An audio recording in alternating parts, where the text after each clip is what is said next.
dia a todos, né? Meu nome é Jason Schreiber Santos, como todos sabem. Sou autor do trabalho Tratamento da Luxação Crânio-Clavicular pela técnica de híbrida modificada, estudo em 18 casos. Primeiramente, falando sobre todas as luxações da cintura escapular, cerca de 85% delas são compostas pelas luxações glenomerais, chamadas mais pelas luxações de ombro, né?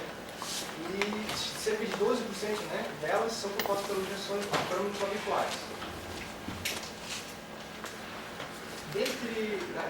Na articulação acromioclavicular, ela é composta por uma diapause multipliana, né, que liga a porção distal da clavícula, e é composta também por vários ligamentos, então ligamentos acromioclaviculares, composto pelo número 3, ligamentos córacoclaviculares, né, no caso o ligamento coroide, o ligamento trapezoide, e ligamentos córaco-acromiais. O mecanismo de trauma que leva a uma luxação acromioclavicular geralmente é uma lesão por trauma direto, ou como mostra a figura. Geralmente uma queda sobre a face superolateral do ombro, que é comum no esporte, em futebol, na nossa região. Futebol, bicicleta, esqui no gelo e esportes de impacto também. E vem sendo cada vez mais comum nos acidentes de trânsito, principalmente em motocicleta, que se tornou um transporte barato devido ao alto preço dos combustíveis atualmente. Então, quanto à classificação da luxação clavicular, a mais usada atualmente, a mais completa, é a de Rockwood, né, que divide em 6 graus, composto pelo grau 1, que se caracteriza por uma contusão dos ligamentos acromioclaviculares, não há rompimento de qualquer ligamento. O grau 2, quando a ruptura dos ligamentos acromioclaviculares, e uma elevação mínima da clavícula, sempre há uma leve distensão de ligamentos córacoclaviculares, mas não ruptura. Também citando, preconiza-se um tratamento conservador para esses tipos de lesões, grau 1 e grau 2. Quanto ao grau 3 de Rockwood, há uma ruptura dos ligamentos acromioclaviculares, ligamentos córaco-acromiais, o conoide e o trapezoide. E há uma elevação de 25% a 100% da clavícula em relação ao seu sítio original, né? Tratamento desse grau de luxação é controverso.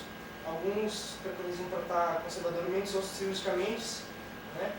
Mas não há um consenso geral na literatura. Seguindo adiante, os graus 4, 5 e 6, né, compostos por ruptura de ligamentos acromioclaviculares e coracocromiais, e do grau 3, um dos 3. O que diferencia os 3 é a posição da clavícula em relação à escápula, né? O grau 4 é uma posição posterior da clavícula. O grau 5 é uma elevação bem importante, de 100 a 300% em relação ao sítio original. E no grau 6, há um deslocamento infracoracoide, então a posição entre o tendão dos músculos bíceps, né? E o tratamento é preconizado é o tratamento cirúrgico, porque a clavícula, né, nesses casos, geralmente está subcutânea, ou, por exemplo, na lesão grau 6, que é uma lesão muito grave, geralmente politraumatizados, né? Então, sobre a luxação clavicular, como se pode caracterizá-la? Através do sinal da dragonomictária, que é mostrado aqui na figura, que é o que se chama da clavícula saltada, que na verdade é um termo incorreto, né? Que ocorre, na verdade, uma leve elevação da clavícula e uma queda do restante do membro, em relação ao membro contralateral. A clavícula se permanece no nível normal. E isso ocorre principalmente por uma lesão do ligamento córaco-clavicular, que é o principal ligamento supressor dos membros superiores. Então, quanto ao objetivo do trabalho, avaliar os estados clínicos e funcionais do tratamento da luxação auricular, dos graus 3, 4 e 5 de Hopwood, pela técnica de Weaver e Dunn modificada, estudo em 18 pacientes. Avaliar a satisfação do paciente com os procedimentos empregados e possíveis correções. Quanto à casuística, tivemos 18 pacientes com diagnóstico clínico e radiológico de luxação acromioclavicular graus 3, 4 e 5 de Hopwood, oriundos do serviço de ortopedia do Hospital do Governador Celso Ramos, Hospital Pernópolis e consultório privado. Quanto aos critérios de inclusão, incluímos os pacientes portadores de LAC graus 4 e 5 de Hopwood, tratamento preconizado cirúrgico, LAC grau 3 de Hopwood com desejo manifesto pelo paciente em ser operado.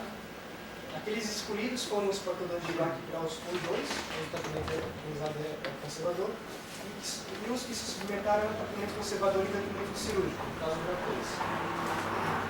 Então, aqueles pacientes de grau 3 que transferiram a escolha do tipo de tratamento ao médico,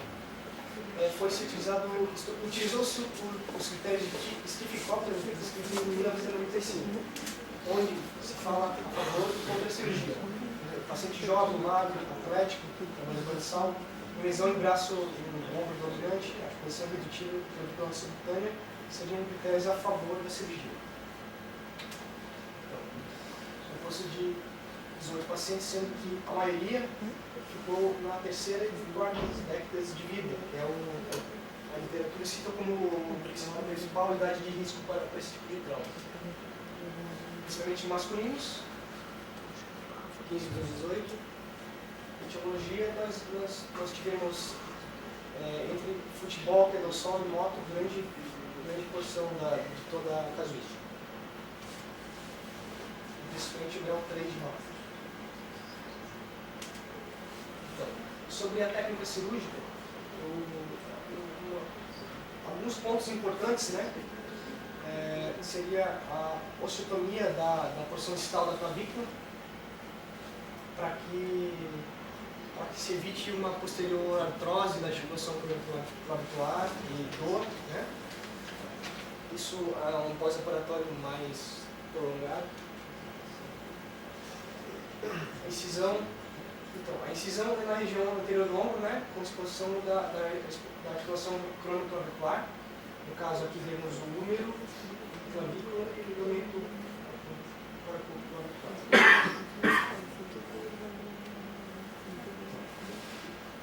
Realizar também uma curetagem da região inferior do bordo lateral da clavícula, onde é transferido o ligamento córaco-acromial do processo coracoide na verdade, há uma osteotomia no acrômio, na inserção do ligamento córaco-acromial e transferência deste para a clavícula, para reduzir a articulação. Preparo das passagens do fio de Jet-Bond, que é usado na fixação do ligamento córaco-acromial na clavícula, E então fixação da articulação e fixação da articulação por fios de Kirchner, para manter a redução provisoriamente. Aspecto final da cirurgia, antes da estrutura intradérmica. Então, a alta dos pacientes foi dada em 24 horas, e até 24 horas, com analgesia, com analgésicos opioides e com anti-inflamatórios não normais. Movimentação autopassiva do ombro até retirada do fio de Kirchner. Retirada dos fios de Kirchner na quinta semana pós-operatório, posterior fisioterapia. A alta foi dada quando o paciente recuperou a amplitude de movimento e o trofismo muscular. Quanto aos critérios que usamos para a avaliação dos pacientes, foi os critérios da UPA, que avaliam a dor, função do membro, a flexão ativa, a força de flexão anterior e a satisfação do paciente com o procedimento cirúrgico. E se utiliza então a pontuação de Elman, que varia inicialmente a pobre, conforme a pontuação total. Então, quanto aos resultados, nenhum dos pacientes precisou de analgesia analgesia, além da precoce no pós-operatório. 12 de todos atingiram o grau máximo de infecção, acima de 150 graus. 15 deles não tiveram complicação, apenas 2 tiveram infecção na inserção do fio e uma infecção profunda que foi facilmente tratada. A volta das atividades diárias. 9 dos pacientes tiveram entre 50 e 60 dias de pós-operatório e 5 deles entre 61 e 70 dias. 15 deles tiveram muito satisfeitos com 91 a 100% de satisfação com o procedimento. Então, 14%, quer dizer, 14 dos outros pacientes atingiram o grau excelente, segundo a classificação de A1. Outra discussão sobre a injeção clavicular, primeiramente, Rockwood fala que o ligamento coraco-clavicular é o principal ligamento suspensor do membro superior. Sua função principal é reforçar a articulação acromioclavicular. Geralmente, quando há lesão desse ligamento, é que ocorre a lesão com indicação cirúrgica, né? Com grande elevação da clavícula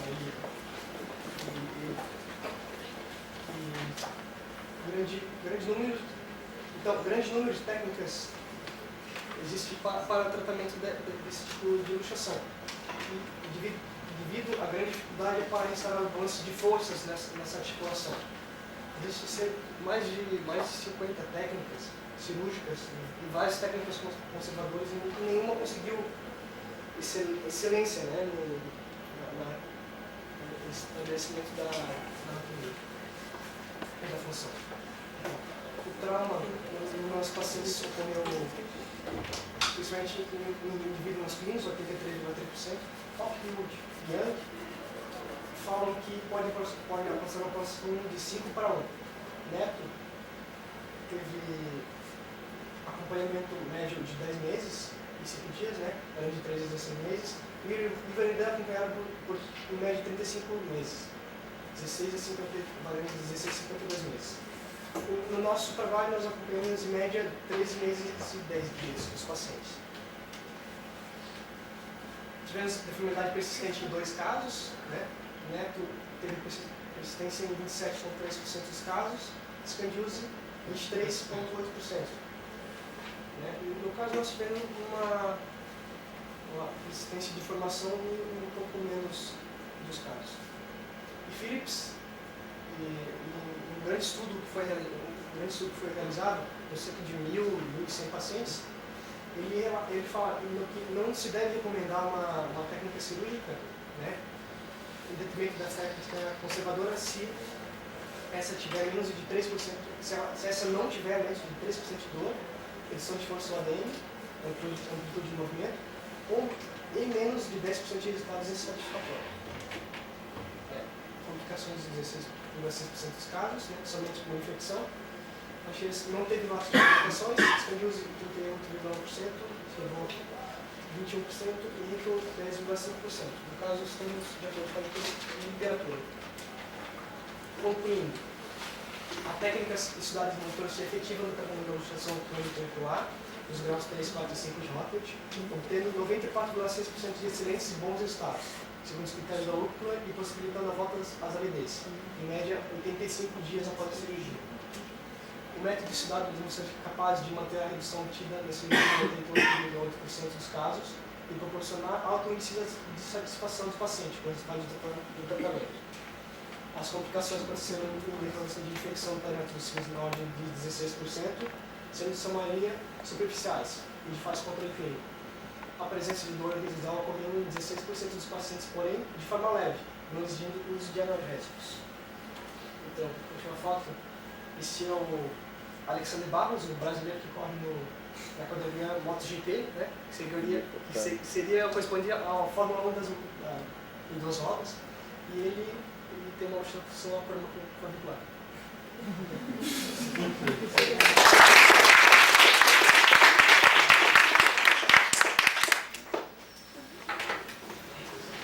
Tudo bem, então convido os professores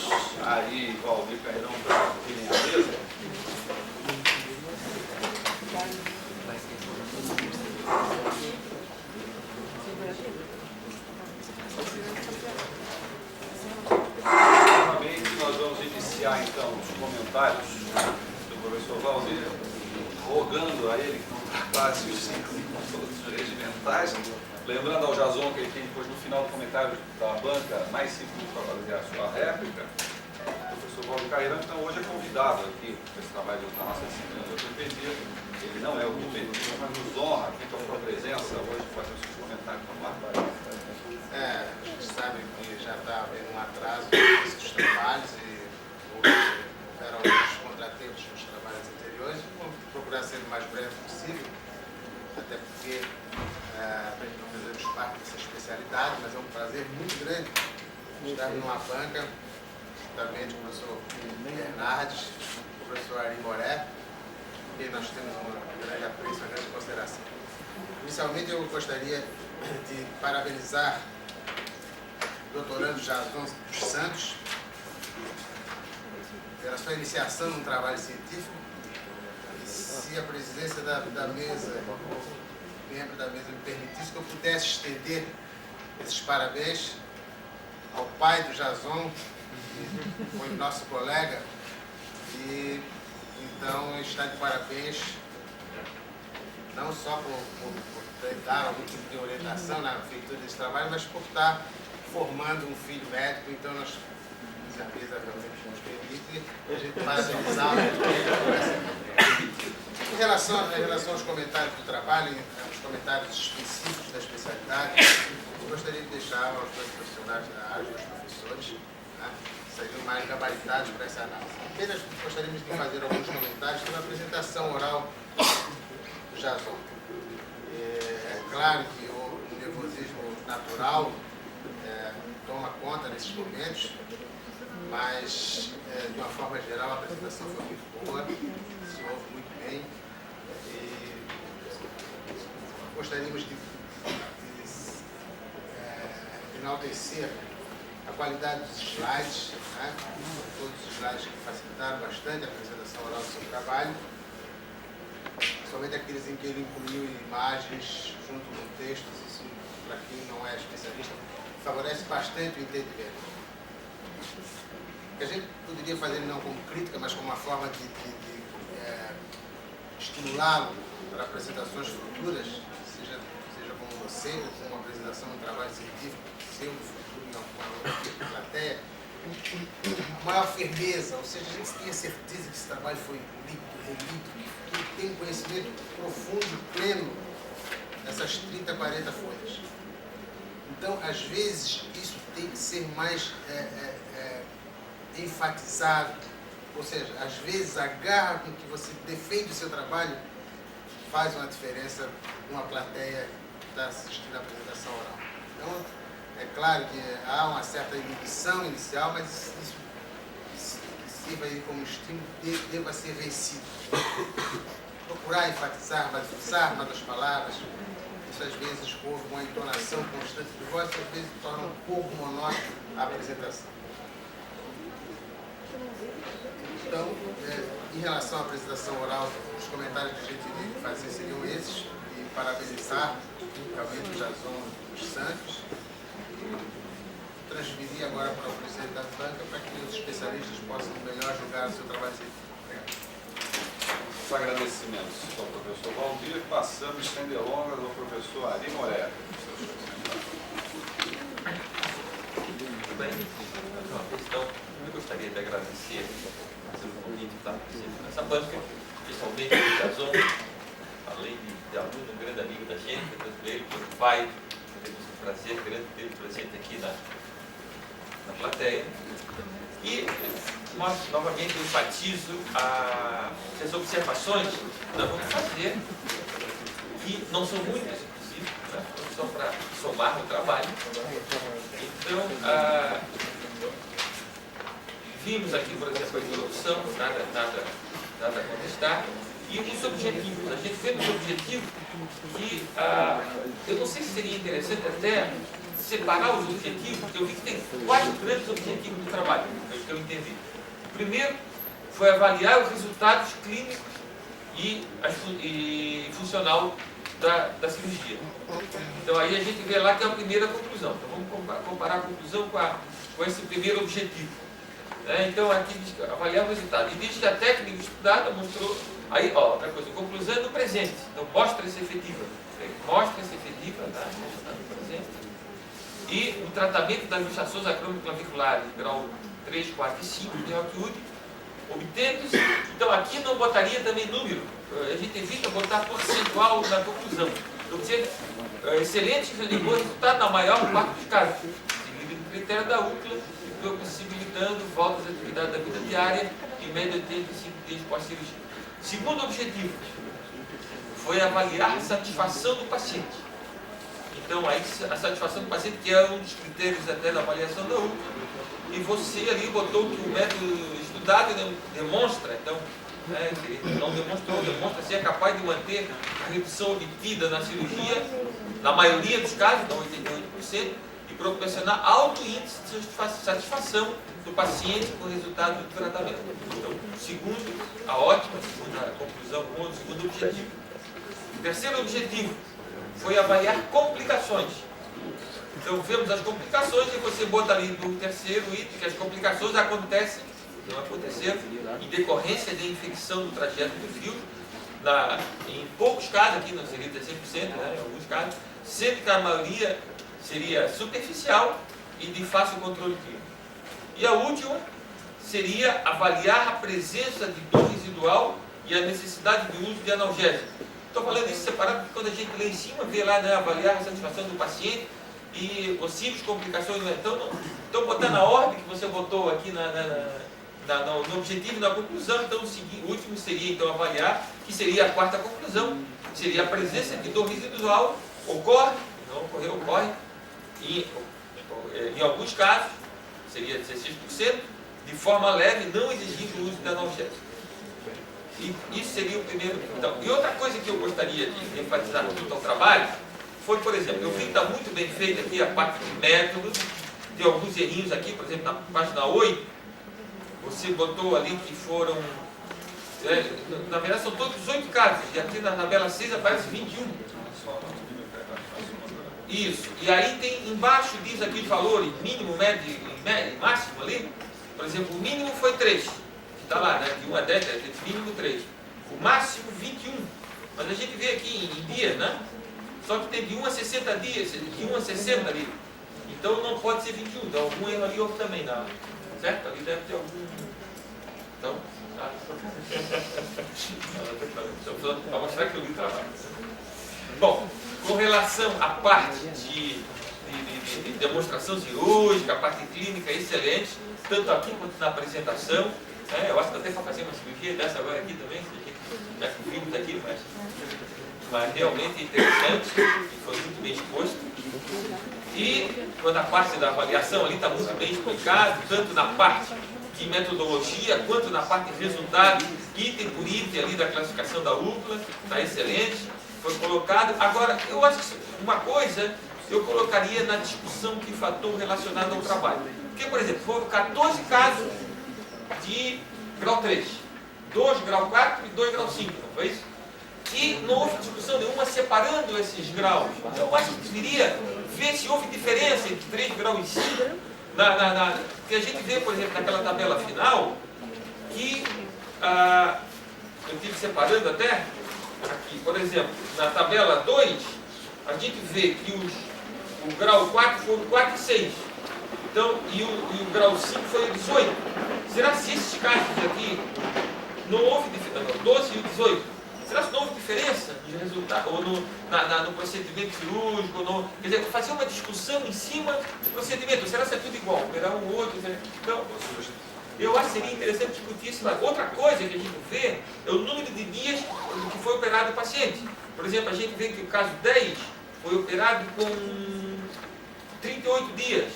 E o caso 14 foi 58. Então, discutir se houve dificuldade de se fazer essa redução, esse procedimento cirúrgico, esperando tanto tempo, mas 2 meses, por exemplo, será se uma semana e 2 meses há diferença ou não quanto a fazer a cirurgia, se há dificuldade? Então, eu me teria a discutir um pouquinho, já que foi usado, foi colocado no trabalho também o grau 4 e 5, apesar de ter sido só 4 casos, 2 e 2, mas pelo menos mostrar a dificuldade. Não daria para botar em resultado, porque é difícil botar resultado de 2 e 2, mas pelo menos discutir esses itens relacionados Há dois itens então, um seria ao tipo, a classificação, e o segundo com relação ao tempo que foi operado o paciente. No mais, a gente só tem a parabenizar e o trabalho está muito interessante. Muito obrigado. Muito obrigado também ao professor Ari. E faço eu agora os meus comentários. E eu não vou deixar como privilégio do Carreirão e do Ari se entusiasmar pela presença do Dr. Jason Paia aqui. É claro que eu sou o cara que tem o maior prazer em orientar o Jasonzinho em função da amizade que me une de muitos anos ao pai dele. E além do aspecto que todo mundo sabe, né? Pode ser que não conheça o Jasonzinho, mas ele é uma unanimidade. Há quem não conheça, mas eu duvido que haja quem não goste dele, não ache ele uma pessoa excepcional. E parabenizar ao Jason pela ótima qualidade dos slides dele, que valorizaram bastante o trabalho. O nervosismo, você não se preocupe com isso, Jason. Daqui a uns 2 anos você está apresentando um trabalho muito melhor do que o Faustão e o Silvio Santos. E assim, com relação ao conteúdo, eu teria algumas correções a fazer. Na página 3, você escreve assim, ó, no terceiro parágrafo. Em este procedimento, os autores usaram no substituir com este procedimento, né, que é a forma correta. Na página 4, dentre tantas outras técnicas já tentadas, nada conseguiu atingir o funcionamento, nenhuma conseguiu atingir o funcionamento. Existe esse erro que o doutor Ali chamou a atenção na página 8, né? A amostra são 18 casos e não 21, embora a soma dos números absolutos e dos números relativos fechem em 18 e 5% dos casos, mas ali apareceu um 21, que eu não sei como é que conseguiu essa mágica de botar esse 21 aí, e o tratamento estatístico embaixo, a estatística descritiva ali está obviamente equivocado. Na página 10, na técnica do tratamento do item 3.31, o principal motivo de indicação do tratamento cirúrgico no grau 3 foi o desejo manifesto do paciente operado. Pelos outros graus, no 4 e no 5, a indicação foi feita pelo médico. Eu devo deixar isso claro na sua apresentação oral e no texto do trabalho, isso também está suficientemente claro.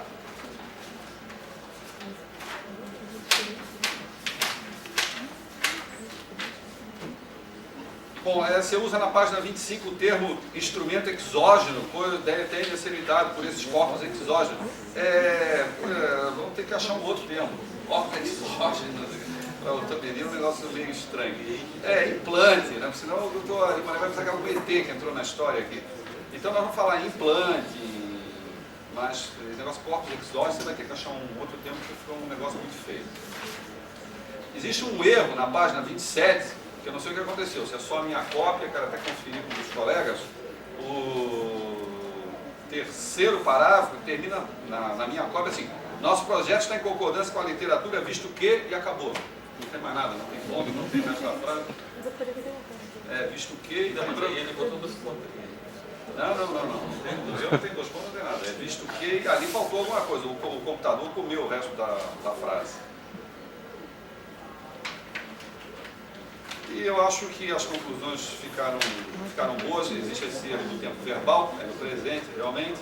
E o esclarecimento ao doutor Ari Moré, esses pacientes se divergem no seu tempo de chegada entre o acidente e o tempo que eles levam para ser operados, porque eu acho que a introdução e a casuística mostrou que os pacientes são oriundos do serviço público e de consultório privado. Não, mas não é isso que eu queria saber, é dificuldade. Não, dificuldade cirúrgica nenhuma. A dificuldade é chegar com o doente do centro cirúrgico. Mas será o paciente do SUS é muito mais difícil do que o paciente de convênio. Mas será que operar sempre com 2 dias? Bom, a técnica de Iverdun foi descrita em 72 para pacientes com luxação acromioclavicular crônica. E a gente só estendeu a técnica para pacientes agudos e crônicos. Mas não tem dificuldade de Isso aqui. É ciclo conservador, né?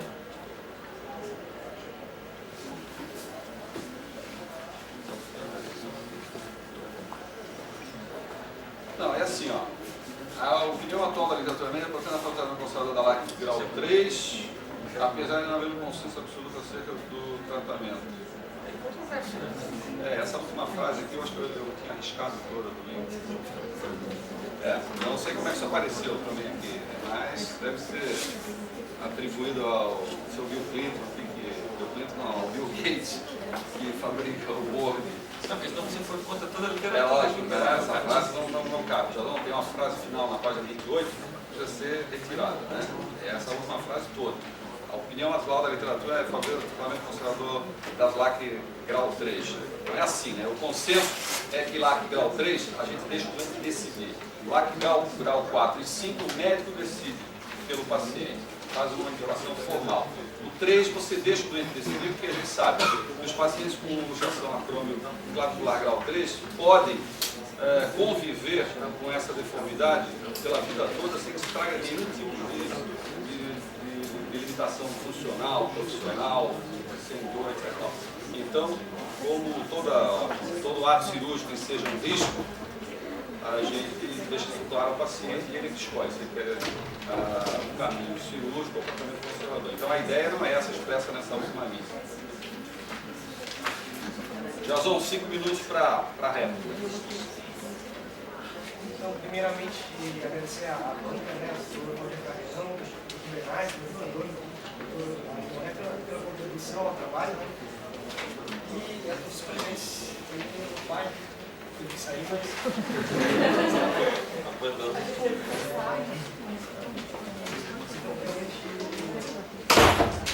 Alguns deles passaram, das inúmeras revisões que foram feitas, né? Isso foi a causa de penais, a gente começou a germinar o ortopedia, mas fica. Então.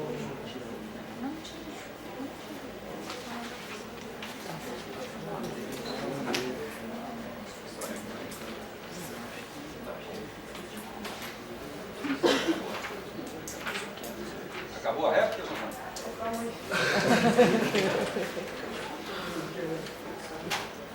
bom aí.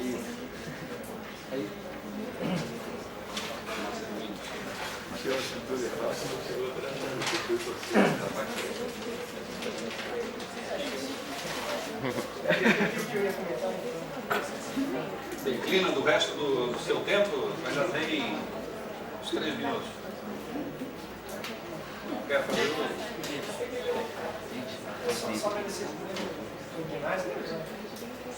Toda a dedicação a todo o tempo, né?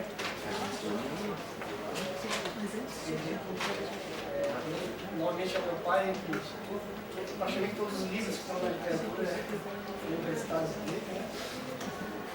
Já passaram por aqui também? Não? Pegasse eles ainda não? Muito obrigado.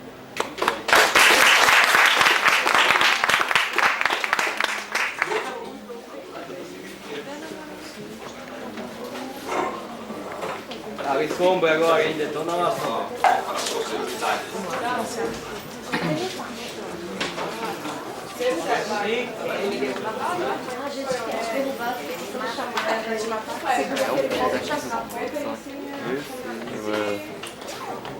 Olha, eu vou cobrando, hein?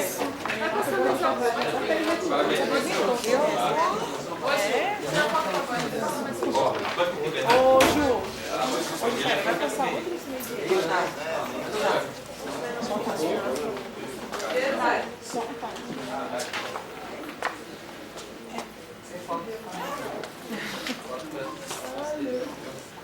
Ai, desculpe, eu tinha feito, doutor.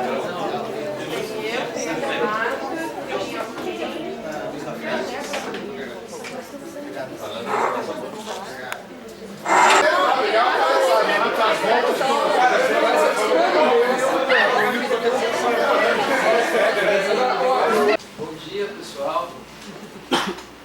Meu nome é José Antônio Pereira Martins. Eu desenvolvi esse trabalho com o professor Carlos Alberto sobre o resgate histórico do Hospital Universitário Polidoro Hernandes Santiago, do Hospital Universitário da UFSC. E apresento ele como meu trabalho de conclusão de curso em medicina. Uma breve introdução a respeito do HU. Ele foi inaugurado em 1980 Porém, a ideia de ter um hospital próprio da UFSC, ela é antiga, ela surgiu imediatamente junto com a criação da Faculdade de Medicina, da Faculdade de Medicina de Santa Catarina, que era desmembrada da Universidade Federal. Aliás, a faculdade foi criada antes da universidade, e ela, junto com isso, foi dado o start para a construção do hospital, então sonhado Hospital das Clínicas de Santa Catarina. As obras foram iniciadas em 1965, com estaqueamento, enfim, cimento chegou alguns anos depois, e foi construído uma cruz central que corresponde ali ao auditório, até o bar, o Tiago, enfim, aquela parte, os 3 andares, foram construídas e foi paralisado durante o regime totalitário que o país passava. Felizmente, foi retomado em 1976 por vários motivos que eu vou expondo no meio da minha apresentação. Eu gostei muito dessa frase de uma tese de mestrado. Aliás, as dissertações de mestrado me ajudaram muito, porque alguns trabalhos foram feitos bem aqui do HU e eu desconhecia, que diz: a verdade que a organização adota e serve de norte para as estratégias de ação só é percebida, na maioria das vezes, ao português, com o tempo, através das atitudes que cada gerente costuma ter nas decisões tomadas e opiniões expressas. Foi feito pela Fabiana Pereira, do curso de administração, que ela analisou toda a gestão administrativa do hospital universitário. Isso só serve de motivação e um pouco de justificativa para a gente desenvolver esse trabalho. Aqui é importante eu ressaltar os objetivos do trabalho pelo seguinte: o objetivo geral e bem geral é historiar sobre temas relacionados à evolução do hospital universitário do ponto de vista dos seus diretores vivos. Porém, fazer a evolução do hospital e excluir o seu principal fundador é um pouco complicado. Então, as memórias dele se fizeram vivas nesse trabalho pelas suas 2 belíssimas obras e talvez misturando muito a sua biografia, o professor Polidoro Hernando. Os objetivos específicos, então, e isso é mais do que importante ficar claro, é relatar os depoimentos dos diretores do HU a partir de entrevistas e abordagem de temas pré-definidos, sem, portanto, compará-los ou classificá-los. Então, a minha análise ela é limitada, ela é um resgate histórico, ela não tem como objetivo eu dar um passo a mais e analisar o que ele falou, senão apenas tentar contextualizar e fazer uma sequência de um depoimento com o outro, já que todos os diretores foram entrevistados e pelo menos esses temas que eu vou apresentar foram respondidos ou citados por todos. E apresentar os aspectos históricos que possam ser observados a partir dos depoimentos colhidos. Aspectos relevantes, ó. A metodologia, ela é uma pesquisa qualitativa, um instrumento de pesquisa é história oral, um instrumento que a UFSC é pioneira no desenvolvimento desse instrumento no Brasil. A gente desconhece muito os outros centros, mas o CFH tem uma produção intensa de pesquisa e um dos caras que fez o primeiro trabalho de história oral no Brasil é daqui. Fui descobrir isso estudando. A entrevista de história oral, ela compõe da pré-entrevista, onde a gente convida no caso eu convidei os diretores, apresentei o objetivo do trabalho. A entrevista ela é guiada, é um pouco diferente do questionário semi-estruturado. A gente delimita alguns temas e deixa uma certa liberdade para o entrevistado se desenvolver. Porque a riqueza da entrevista ela está justamente quando o entrevistado... Quando o entrevistado ele extrapola do que a gente pergunta e causa um escape de pensamento, e ou às vezes ele se entrega ou às vezes ele entrega a outras pessoas, né? Obviamente que essa entrevista foi transcrita e foi devolvida ao entrevistado para fazer a conferência.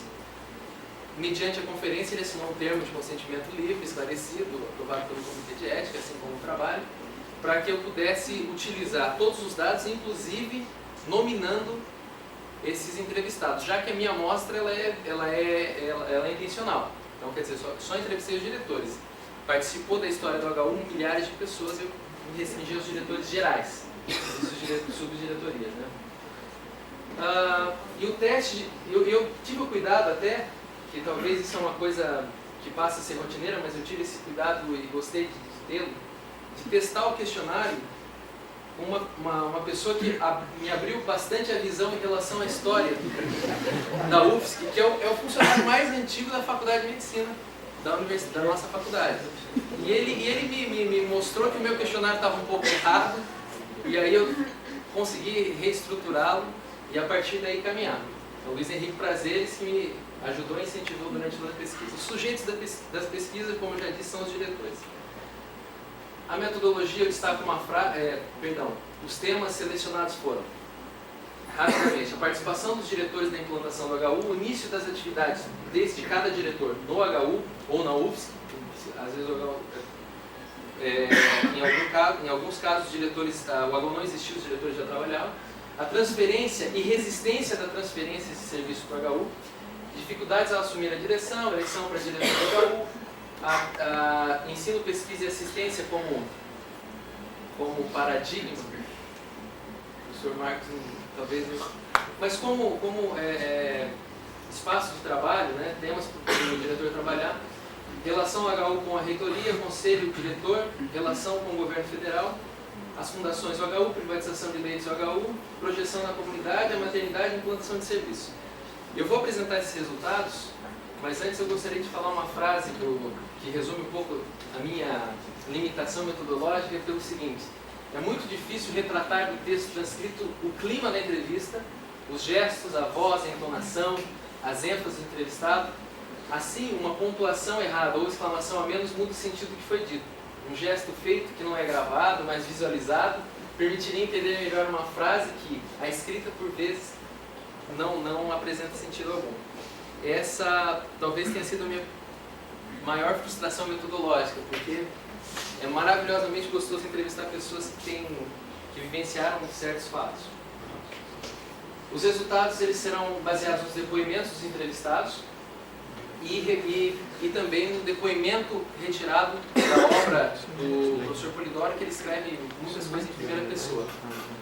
Então, assim, eu vou começar a apresentar esses resultados, eu acho importante deixar claro, até para a gente não se perder no transcorrer da apresentação, de maneira um pouco aleatória. Aqueles temas, alguns vão estar embutidos na apresentação do próprio diretor e outros explicitados na apresentação. Eu inicio a apresentação do resultado com a humildade de apresentar o ilustre professor Polidoro, Hernandes Santiago, que foi médico formado pela Universidade do Brasil, lá no Rio de Janeiro, em 1935, e um dos fundadores da Faculdade de Medicina da UFSC, e o idealizador e fundador do HU. E também o primeiro diretor entre 1980 e 81.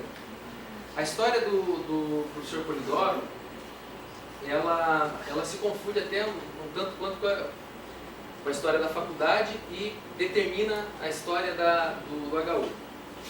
Ele é uma pessoa que natural de São Francisco do Sul, e ele, sem ganhar nada, sem ter nenhum retorno pessoal, claro, financeiro especificamente, ele encampou uma obra que levou a ele o título em Brasília, para quem os conhecia mais próximo, de Dom Quixote. Para vocês terem uma ideia, no volume de Rio de Janeiro primeiro, depois Brasília, né, a mudança da capital. Então ele era uma pessoa persistente, ele era uma pessoa sonhadora, ele era uma pessoa que hoje, no mundo de hoje, talvez seja empreendedor mesmo, empreendedor do nada. O Brasil naquela época não era o país que a gente vive hoje. Então ele jogou esse objetivo de vida e conseguiu conquistar. Tanto que nós estamos aqui vivenciando essa conquista.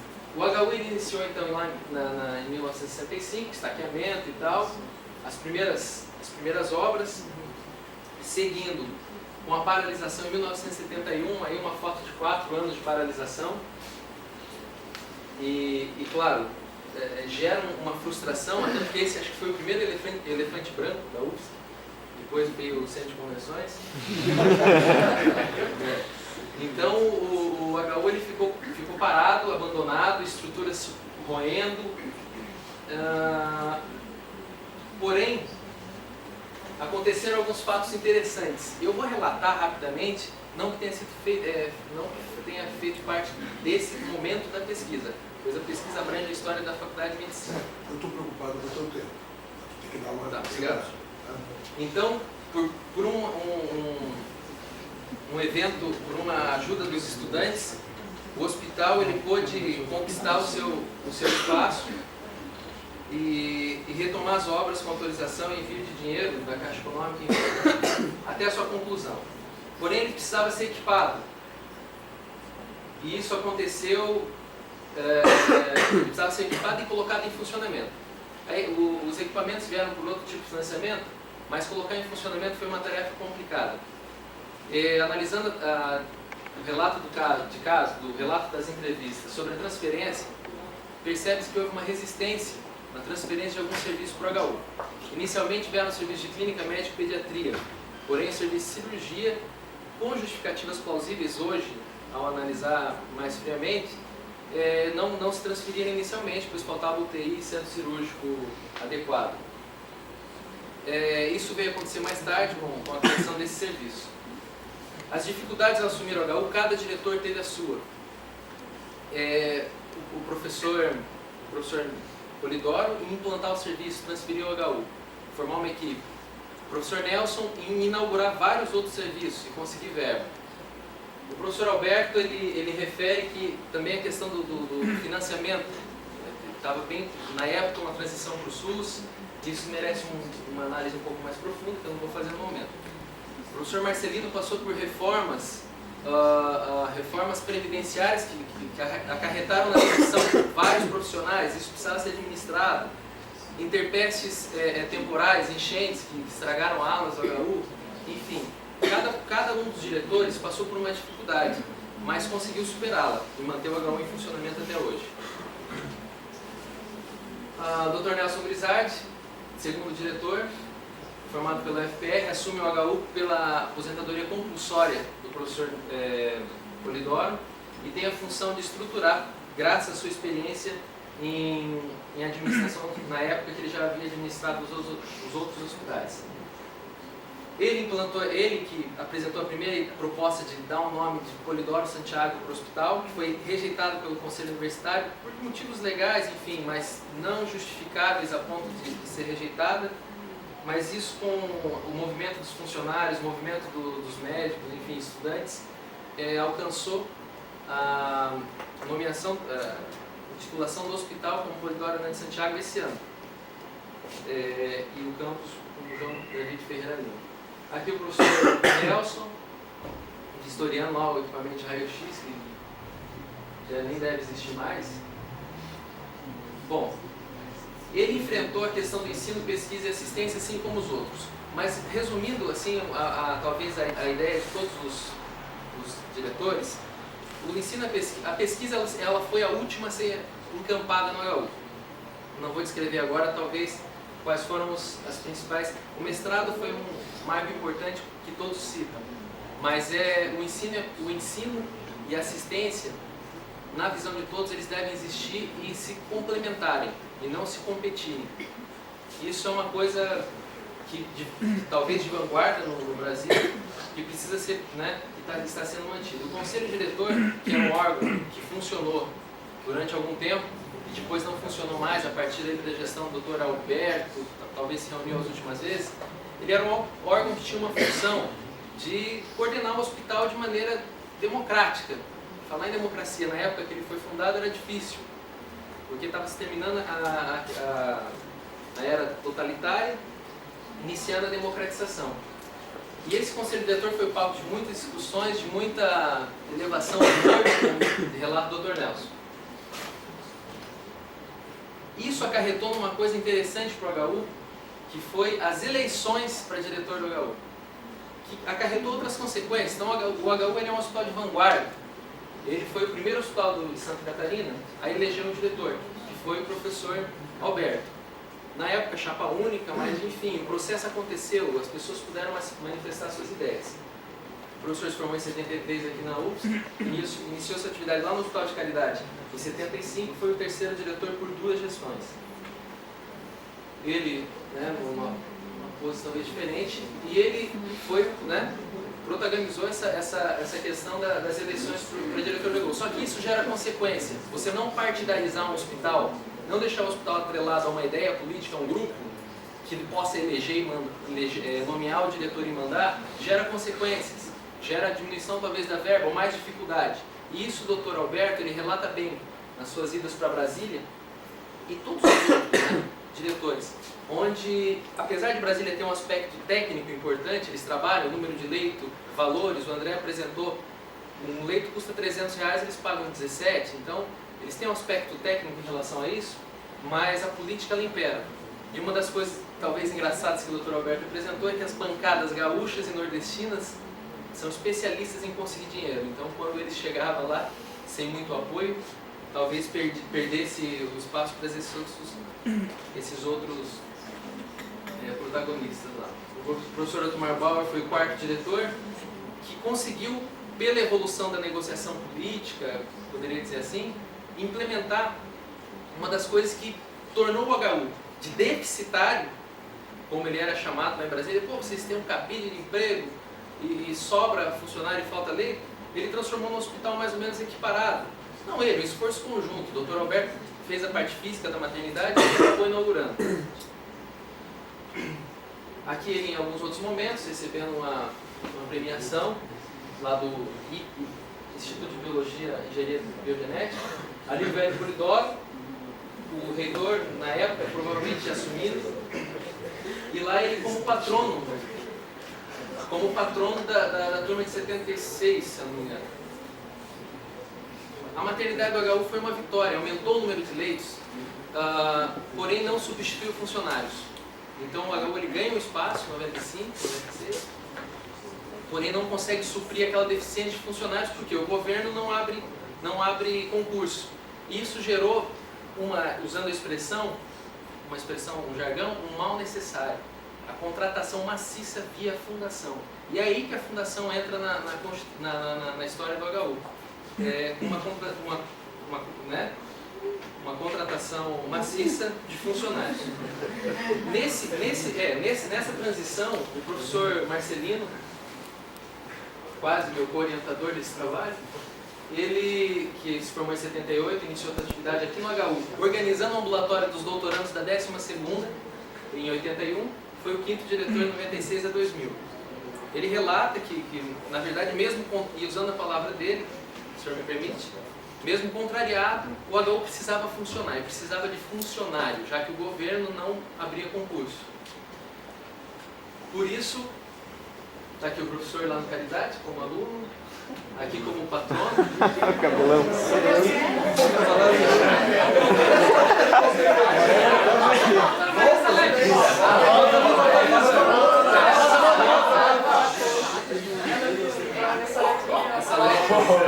Aonde, Cavalassi? O professor Cavalassi foi paradigma, por isso que eu fui patrono. Então, as fundações entram aí. E eu citei ela aí porque por volta do final da gestão do professor Marcelino, início da gestão do professor Fernando, que é o próximo, que ela atingiu um pico de cerca de 300 funcionários contratados via papel. Quer dizer, um hospital, a fundação manteve o hospital funcionando.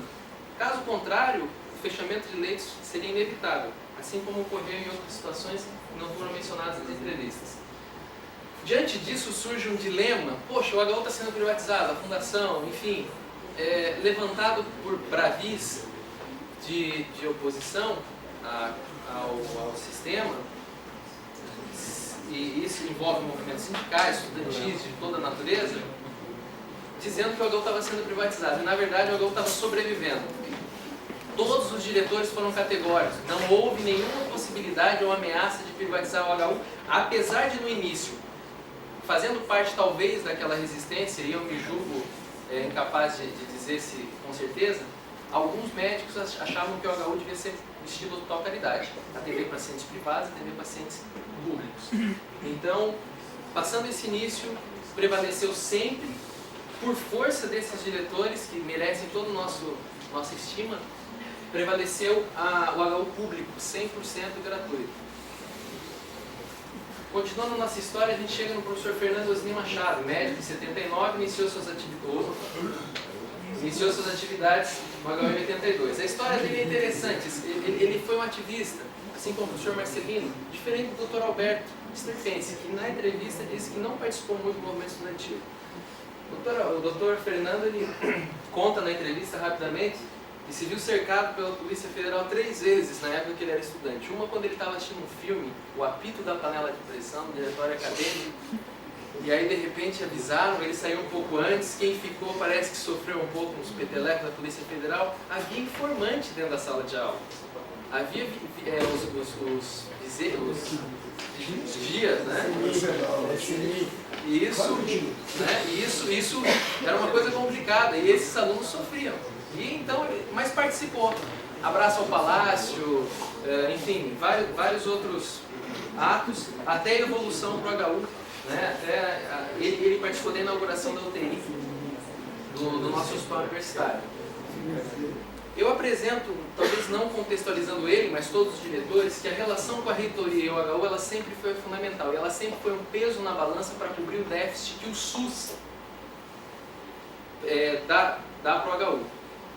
Não vou explicar como é que funciona a receita, até porque eu não sei profundamente. Mas, por exemplo, o Dr. Marcelino me relatou que no final da gestão do governo Collor, tumultuada, o HU ficou 3 meses sem receber verba do SUS. Viver de vento não dá. Então, quer dizer, precisa de... O André apresentou maravilhosamente bem, o leito custa 300, paga-se 20, 30 no máximo, né, somando tudo. Apesar da folha de pagamento, foi um dado muito importante para mim. Então, quer dizer, o HU ele é deficitário. E se a reitoria, a universidade e a comunidade, de uma maneira geral, não bancar esse prejuízo, fatalmente ele vai começar a sofrer ou fechamento de leitos, ou abrir as portas para outras possibilidades de convênio. E eu termino dizendo o HU com a comunidade. Quando a reitoria se despertou e percebeu que o HU é a maior interface da comunidade, da UFSC com a comunidade, começou a se ter um entendimento diferente. E hoje ele representa, talvez, o hospital mais exemplar, de mais vanguardas, maternidade amigo da criança, eleições para diretor, democracia aqui dentro, enfim, várias outras aspectos que colocam ele numa posição muito privilegiada, e a gente atende aqui cerca de 15 a 20% de pacientes com convênio que preferem o HU pela qualidade. E também um pouco por causa dos estudantes que dão uma atenção melhor aí aos pacientes. As conclusões elas podem parecer óbvias, mas o objetivo realmente não é analisar, é só relatar. O Hospital Universitário da UFSC, que carece de estudos históricos, relata sua evolução, de modo a possibilitar a planejar com segurança o futuro da instituição. Os dados que surgem numa entrevista, eles ajudam, eles fazem a pessoa pelo menos refletir para não tomar uma decisão errada. Devido à carência de registros históricos, né, nos documentos oficiais, restando as atas e alguns livros, a história oral ela se fez um instrumento muito importante assim, para resgatar isso e servir de base para outros trabalhos e sugestão. As direções que o HU passaram, e as entrevistas mostram isso claramente, elas não se igualam ou se interrelacionam. Havendo sim um estilo de pensamento, roubando essa palavra, talvez não bem encaixada, mas o estilo de pensamento próprio de cada diretor permeando. No entanto, não cumpre esse trabalho analisar qual é o estilo de cada um. Mas a gente percebe que cada diretor tem um jeito de fazer e o jeito deu certo. O HU persistiu. Finalizando, a sólida evolução do HU dentro da sociedade tornou como a maior interface da UFSC a comunidade. Essa percepção está presente em todos os depoimentos dos diretores. Demonstrou-se necessário atualizar as mecanismos de controle e discussão do HU, a despeito do conselho diretor, o qual possui uma situação estratégica porque ele abrange os departamentos do CCS, quer dizer, leva a discussão do HU lá para a universidade, ele pouco funciona. Creio eu, talvez há 10 anos ele não tenha uma reunião com quórum, né? Enfim, o HU se caracteriza como uma exclusividade no país por possuir um caráter público, além de movimentos de vanguarda, como eu já citei, humanização, eleições, e ocupa um lugar de destaque na comunidade graças à ação positiva das suas administrações e seu corpo funcional. A elevação do grau de complexidade e incorporação da pesquisa no cotidiano parece ser inevitáveis, porém a evolução não planejada pode levar a um desvio da vocação do HU. A pesquisa ela é um terceiro passo, digamos assim. Até agora nós estamos bem no ensino, né? Alguns núcleos estão ensino e assistência, alguns núcleos estão surgindo. Mas a pesquisa ela tem que ter tomado o devido cuidado para não submeter pesquisa com interesse a alguém, e sim pesquisa com interesse à comunidade. A mensagem final, eu fiz um compilado aí do que os diretores falaram. O HU é, sem dúvida, a maior interface da UFSC com a comunidade, sendo seus resultados consequência das ações das lideranças que nele atuam, ampliar a sua capacidade de produção de conhecimento, pesquisa e incorporação de tecnologia é a condição fundamental para alavancar o seu desenvolvimento. Porém, sempre mantendo os esforços para mantê-lo público e gratuito. E aqui eu faço um breve comentário dizendo o prazer que eu tive de entrevistar os diretores do HU, pelo fato deles representarem uma força viva e às vezes mal interpretada. E assim como nós, assim como eu, muitos de nós saíram da sua terra natal e vieram parar aqui nesse HU, nesse hospital que nos acolheu, nos deu amor, carinho, e não pelo monte de tijolo que ele representa,